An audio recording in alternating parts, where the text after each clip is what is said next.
E aí começou a rolar umas crises também com essa coisa de eu ficar incomodado com o ambiente da música gospel ali, né? Que já estava em decadência, não sabia que estava em decadência, mas estava em decadência, porque estava emergindo em Minas Gerais, em Belo Horizonte, Contagem especialmente, um movimento que depois ficou conhecido no Brasil todo, que é o movimento de adoração, né?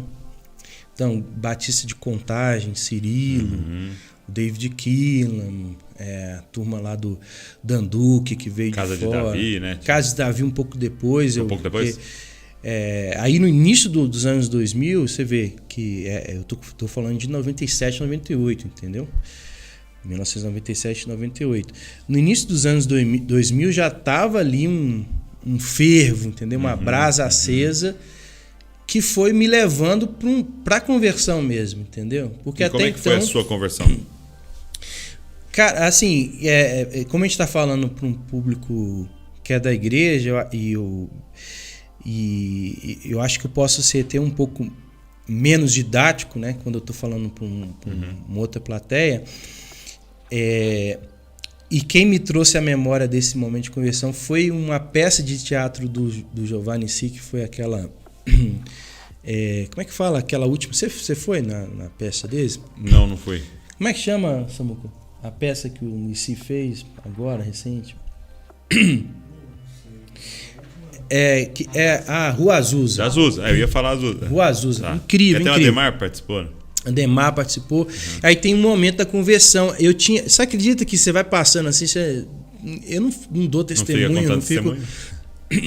Eu falei, cara, é esse sentimento, é um sentimento de tipo, você era uma pessoa e agora você é outra pessoa, entendeu? Então, é mais do que aceitar um pacote teológico e religioso, porque na verdade você está descobrindo ainda, você tem ali o básico do credo que você compreende, aí depois eu fui entender um pouquinho mais do que é a Trindade e tal, mas é um quebrantamento, né?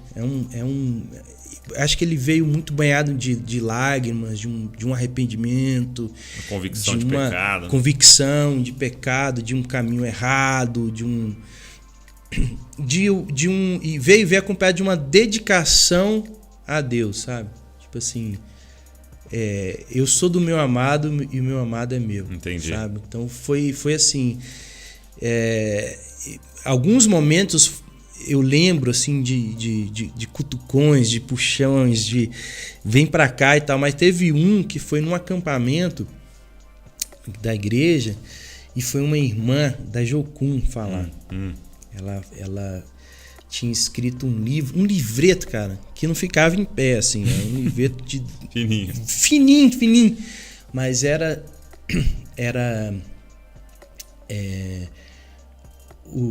como é que é? O temor como um princípio da sabedoria, né? Que era um provérbio. Sim. Né?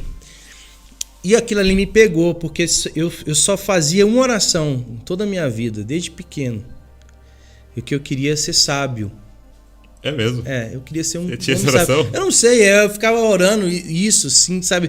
Eu gostava de quando contava a história do Salomão, que chegava... Que ele pediu. E tinha as duas mulheres que queriam repartir, sim. Aí eu... queriam comer o menino lá, o bebê, e aí ele fala, vamos partir aqui no meio, aí pra saber qual que é a mãe, aí ela, que era a mãe mesmo, vai lá e fala, não, esse é meu. Cara, eu quero ter essas sacadas assim, eu quero ser sábio. Aí, então eu sempre gostei muito de ler, de escrever e tal. Aí quando ela apresenta que o princípio da sabedoria é o temor a Deus, aí eu pirei. Entendeu? Porque ali tava uma chave que ninguém tinha me apresentado até então. Né? Que sabedoria não é você conhecer muito, você ter muita informação, você ler. É uma relação com a própria palavra, com o Logos, né? Com Deus. Né? Uma relação de temor, não de medo. E ela vai explicando. Cara, mas foi tão louco que eu fiquei, sei lá, 1 hora chorando. Tanto que quando eu levantei nesse momento, né? Nessa epifania, tinha uma poça de água assim do meu lado, assim. E ela tinha é como se eu tivesse meio que saído ali daquele ambiente, ido para um outro lugar. Não vou falar que foi abduzido igual a Baby fala, né? Que foi pra galáxia, não sei, mas é meio isso, assim, você vai para um outro lugar. Quando eu volto, tá ali, cara, lágrima e tal, aquela situação ali.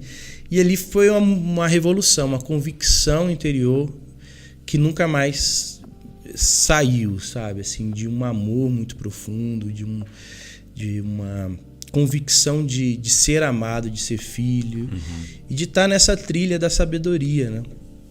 Então, teve esse momento. Teve um momento, uma vez também, que depois eu fui lembrar quando eu escrevi Casa, que em casa, numa dessas casas da rua Mendes Pimentel, cara, casa é o que pra mim, né? Uma dessas moradias, que eu tava me sentindo assim, sozinho, assim, sabe? Aquela angústia, que é uma coisa permanente, assim, em mim, né? De vez em quando eu fico assim, meio acabrunhado, meio pra baixo, meio... E aí, uma hora eu lembrei de alguma música ou de alguma palavra que foi ministrada na igreja, e eu pedi um abraço ao Espírito Santo. Mas foi assim, tipo... Não fiz força, não me ajoelhei. Eu tava até deitado, inclusive, na cama, assim. Eu falei assim... Espírito Santo, me dá um abraço. Cara, eu me pus de pé na hora, assim... Pum! Sabe, que tivesse alguma coisa entrando dentro de mim, assim. Eu tomei um susto, cara. E fiquei em pé e fiquei bolado com aquilo. Assim, o negócio é sério. Não posso... Esses pedidos aí são Esses pedidos eles são respondíveis, né? Então, esses momentos, Douglas, são marcos, sabe? São marcos. Desse processo de orientação, do que a gente costuma chamar de conversão, né? Que é acho que é mais um direcionamento, assim, sabe? Porque desde pequeno, desde a minha primeira memória, assim, de oração, eu me vejo buscando Deus, assim, sabe? Não é que eu comecei a buscar depois que eu encontrei a igreja evangélica. Eu já estava buscando. E eu acho que a igreja evangélica, a igreja lá do meu bairro, né, uma igreja específica, uma igreja local, com os meus amigos ali, foram instrumentos, assim, de Deus para me mostrar coisas que eu não sabia. Né? Entendeu? Muito bom. E eu acho que essa é a grande contribuição da igreja no Brasil. Mostrar a fonte. E vai lá, meu filho. Vai que é com C. Não precisa de intermediador, não precisa de nada. É maravilhoso isso.